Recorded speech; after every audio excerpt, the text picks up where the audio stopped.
el serio y comprometido trabajo legislativo que requirió semanas de revisión, ajustes y mejora a la iniciativa, tanto en la Cámara de Diputados como en la de Senadores. Resultados como este confirman que el Pacto por México es un gran espacio de diálogo y concertación política para concretar la agenda de reformas transformadoras que el país requiere. Al repasar estos ejes, queda claro que todos los mexicanos ganan con la reforma constitucional en materia de telecomunicaciones y radiodifusión y competencia económica.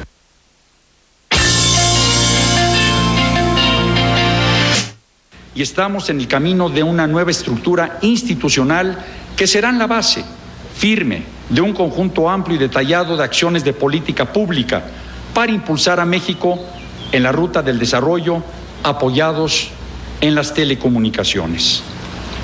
Lo que sigue es la preparación de la legislación secundaria y la operación de mecanismos institucionales que den vida a esta reforma. Bienvenidas y bienvenidos. Parte de los discursos que hoy se pronunciaron cuando se promulgó esta reforma de telecomunicaciones, radiodifusión y competencia económica en México.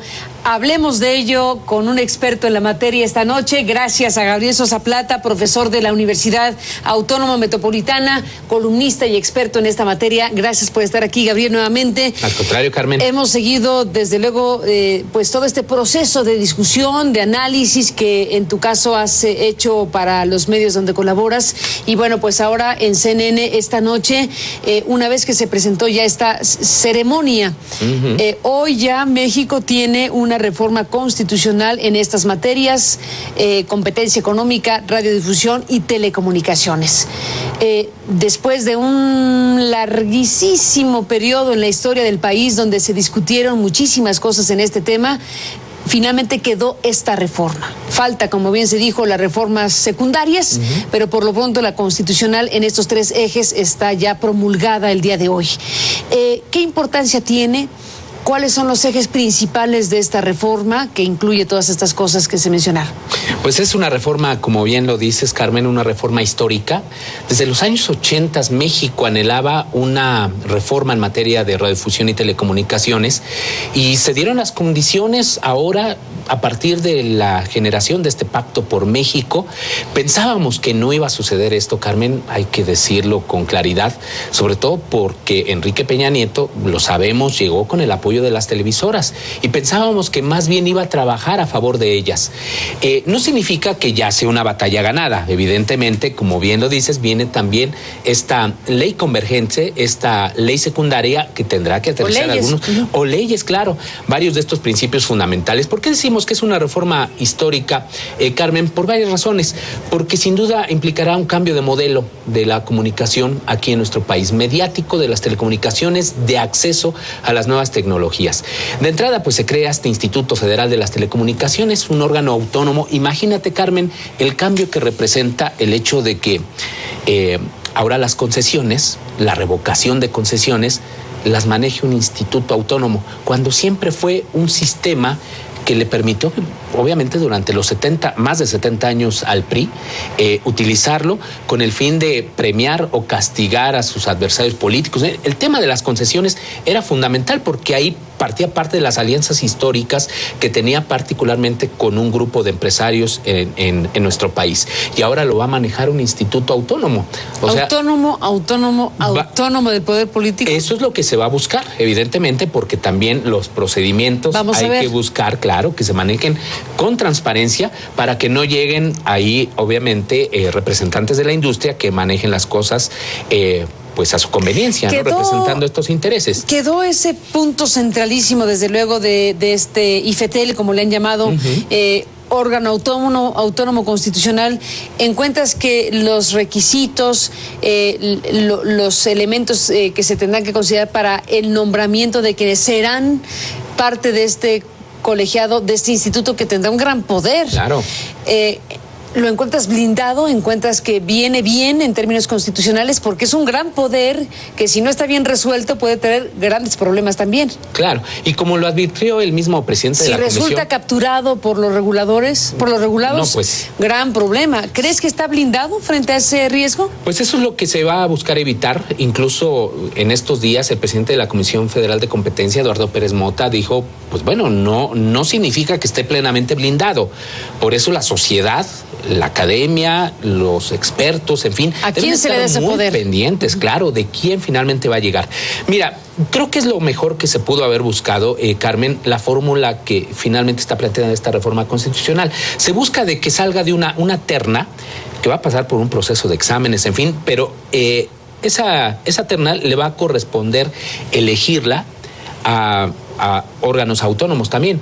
Va a estar el Banco de México, el INEGI, es decir, el Instituto Nacional de Estadística, Geografía e Informática, y también el Instituto Nacional de Evaluación Educativa, que recientemente se creó. Que son entes del Estado que uno no imaginaría nunca haciendo esa tarea. Exactamente, pero que se buscó, digamos, con el fin de darle cierta pureza, ¿no?, a todo esto. Tendrán que participar, incluso hasta las universidades participarán en la realización del examen, que tendrán que pasar todos estos aspirantes a ser comisionados de este Instituto Federal de las Telecomunicaciones. De ahí saldrá la terna, Carmen, tanto del Instituto Federal de las Telecomunicaciones como de la Comisión Federal de Competencia Económica. ¿Cuántos y cuántos? 14. 7 y 7. 7 y 7. 7 personajes que tendrán que estar a prueba de balas. Exactamente, y la terna va a ser muy grande porque tiene que proponer este grupo compacto, tiene que proponer de 3 a 5 comisionados. Pues imagina, entonces estamos hablando de 7%, 35 al menos, digamos, que son los que se van a considerar pues para todo ello. Y después el presidente de la República tendrá que hacer una selección de 7 y 7 que tendrá a su vez que proponer al Senado de la República. Entonces sí, es un proceso que sin embargo también, Carmen, pues si todo se cumple con base en los tiempos, ya para agosto, septiembre a más tardar, este instituto pues ya se habrá formado y ya sabremos quiénes son los 7 elegidos para esta enorme responsabilidad, porque en efecto tiene un enorme poder. El tema de las concesiones, por ejemplo, es fundamental. Otro de los temas que seguramente van a estar ahí incorporados, Carmen, muy probablemente la regulación de contenidos.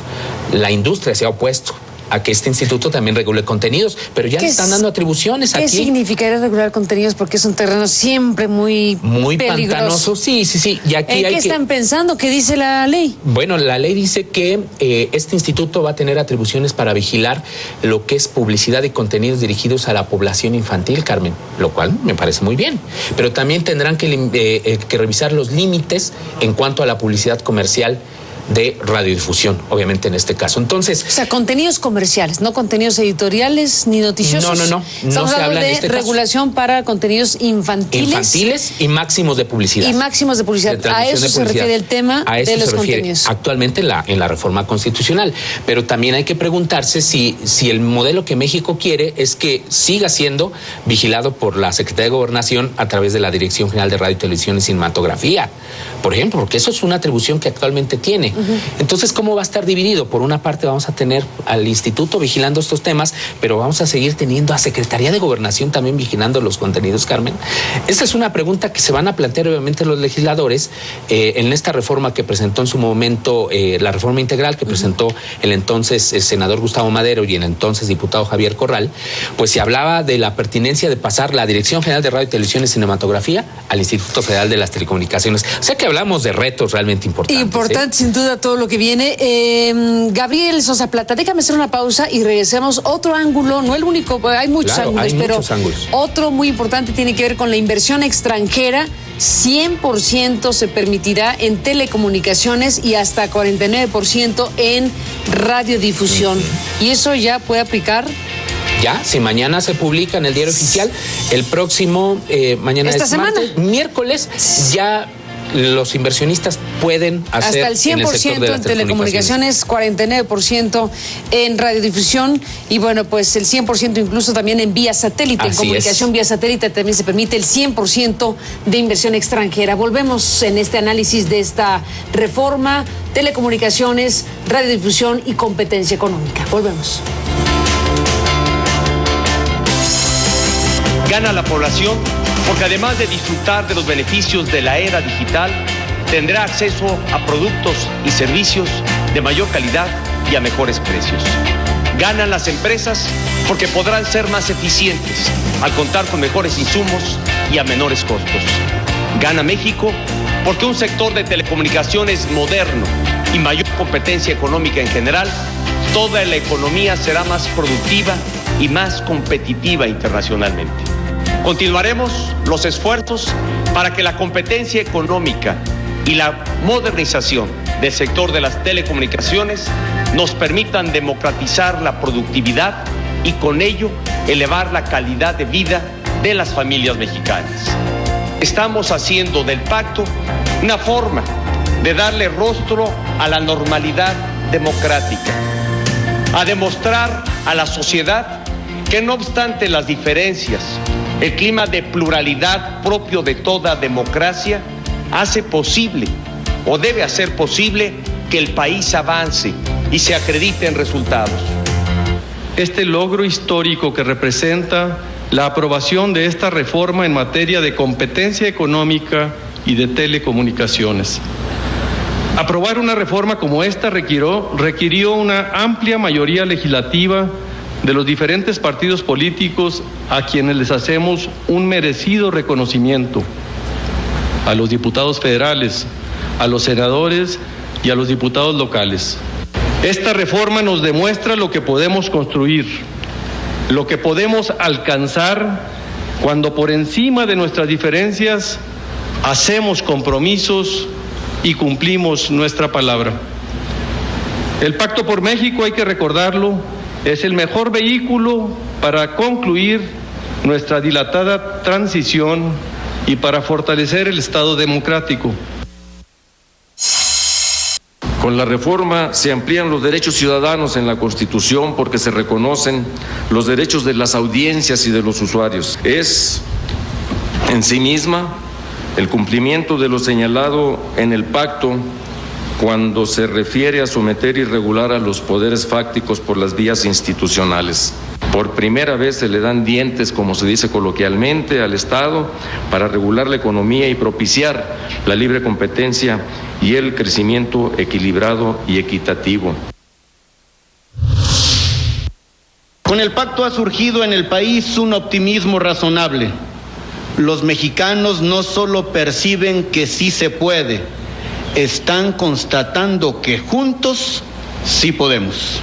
El Pacto por México está al servicio de los mexicanos, empezando por serle útil a quien siempre en estos asuntos tiene la última palabra, el Poder Legislativo, colegiado y plural, crisol de la representación nacional.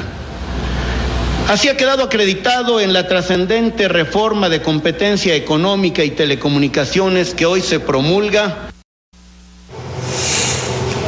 Los presidentes de los partidos políticos que estuvieron en esta ceremonia de promulgación de esta reforma de telecomunicaciones, radiodifusión y competencia, en el bloque anterior, Gabriel Sosa Plata se planteaba el tema de la inversión extranjera, uno de los temas de esta reforma. Decías, si la reforma, ya se promulgó hoy, se va a publicar ya en cualquier momento, mañana. Esta misma semana, si alguien quisiera invertir 100% en telecomunicaciones, 49% en radiodifusión o 100% en cable, en industria satelital, ¿la puerta abierta? Sí, por supuesto. ¿Esa es una buena noticia? ¿Eso pone en riesgo algo? ¿Qué piensas? No, yo creo que sí es una buena noticia. La apertura finalmente de la inversión extranjera es positiva para un sector como el que tenemos aquí en México, altamente concentrado. Por supuesto que es bueno que Carlos Slim, que domina la televisión, la telefonía fija y la telefonía móvil, tenga una mayor competencia. Es importante que también, por ejemplo, en la industria de la televisión por cable tenga competencia. Ellos aceptaron incluso sugirieron al expresidente Carlos Salinas allá por 1993 que se abriera el sector de la televisión por cable a inversionistas extranjeros. Ya finalmente esto después se concretó con la Ley Federal de Telecomunicaciones de 1995, pero es un sector que requiere evidentemente muchísimas inversiones. También una empresa, por ejemplo, de televisión satelital, pues podría operar ya en muy breve ya con esta reforma constitucional. Ya el mercado de la telefonía móvil pues ya está abierto desde la reforma también desde la Ley Federal de Telecomunicaciones de 1995 al 100%, exactamente. Y yo creo que hubiera estado en riesgo, Carmen, esta inversión extranjera si no se hubiera creado a un instituto federal como que se está concibiendo con esta reforma constitucional. Las recomendaciones a nivel internacional es sí a la inversión extranjera, pero siempre y cuando se cuente con los órganos reguladores lo suficientemente fuertes para acotar, obviamente, esos intereses, esos poderes que finalmente pues, también aquí en México se vienen a nivel local, ¿no? Hay una parte, Gabriel, que tiene que ver con la inversión extranjera, los temores que causa en muchos la inversión extranjera en el tema de la radiodifusión. Así es. Desde luego, en temas de telecomunicaciones ya incluso había antecedentes de apertura total, pero en el tema de la radiodifusión, es decir, en radio y televisión, lo dejaron en 49%, pero planteando reciprocidad. Exactamente. Algunos dicen, pues entonces nadie va a venir. Para efectos de invertir en radio y televisión, ¿eso qué piensas? Es muy poco probable que inviertan. Pues sobre todo por esta condición. O sea, la mayor parte de los países... ¿Qué significa? Significa que, por ejemplo, los países, por ejemplo, Estados Unidos, España, que ha invertido en México, no tendrían el estímulo suficiente como para invertir. Salvo si se deja también la inversión extranjera neutra, que ha sido una simulación. Es una simulación. Si se deja la inversión extranjera neutra, va a quedar todo igual. Aquí lo que se buscaba es que fuera realmente una inversión extranjera directa, que estuvieran estas empresas interesadas en desarrollar este sector y ser competencia de Televisa, TV Azteca, en fin. Supongamos un gran corporativo extranjero que dice yo quiero invertir en México en radiodifusión. Me dan oportunidad de hacerlo en 49%. ¿Eso no es suficiente estímulo? Porque te piden ¿qué? Reciprocidad. Eso significa que si en ese país, supongamos que el inversionista es de un país donde el porcentaje es del 20%, 25%, entonces no me aplica el 49%, sino el mismo porcentaje que en mi país, como Estados Unidos, por ejemplo. Exactamente. Si un inversionista estadounidense dice quiero invertir en radio y televisión, no le alcanzaría para el 49%, sino lo que su país permite para los extranjeros, que es el 25%. Exactamente. Y eso tú dices es un desincentivo. Es un desincentivo, salvo si continúa vigente también esto de la inversión extranjera neutra. ¿Qué es? Claro, que es casi estas empresas operan finalmente el medio de comunicación. Claro. Lo vimos con Grupo Prisa, por ejemplo, aquí en México, que son los que tomaban las decisiones fundamentales, ¿no? Y eso no estaba permitido finalmente por la ley. Es decir, incluso superaba el 49%, era el 50%. Entonces, pues bueno, evidentemente que los países, México se adhiere a esta protección de la radiodifusión, radio y televisión abiertas, porque se trata de industrias culturales. En fin, y eso quizá no estimule demasiado, sobre todo cuando estamos pensando, Carmen, en creación de la tercera y cuarta cadena nacionales de televisión. Digitales, que van a ser digitales, y que yo creo que sería un estímulo que participaran inversionistas extranjeros, yo creo. Pero a ver,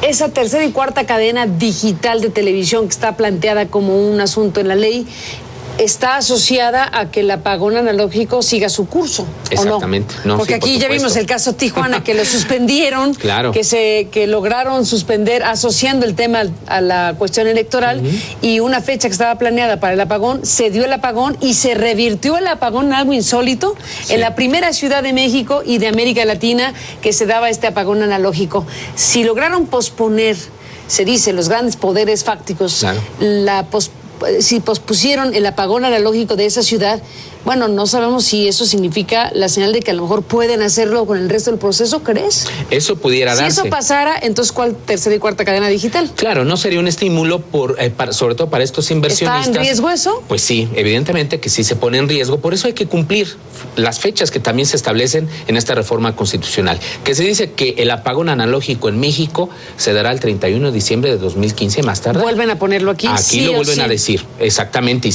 se tendrá que hacer, aunque finalmente no es vinculante, Carmen. Está dentro de los transitorios, que se deben hacer todas las acciones necesarias para que se cumpla esa meta. Entonces, sí pudiera darse. Ya de hecho, por ejemplo, para este año es muy difícil, Carmen, que se cumpla la meta de llevar a cabo el apagón analógico en las ciudades fronterizas. Estaba planteado para noviembre 26, pero hay muy poco tiempo y no se cuenta con todos los recursos para ello.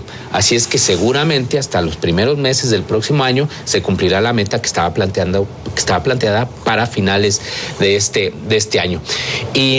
Y esto de la tercera cadena, Carmen, pues vendrá hasta que se constituya el instituto. Digamos, si los plazos se cumplen, allá por septiembre de este año tendremos ya plenamente constituido al Instituto Federal de Telecomunicaciones. De ahí tendrán que correr 180 días para la licitación de las frecuencias de televisión.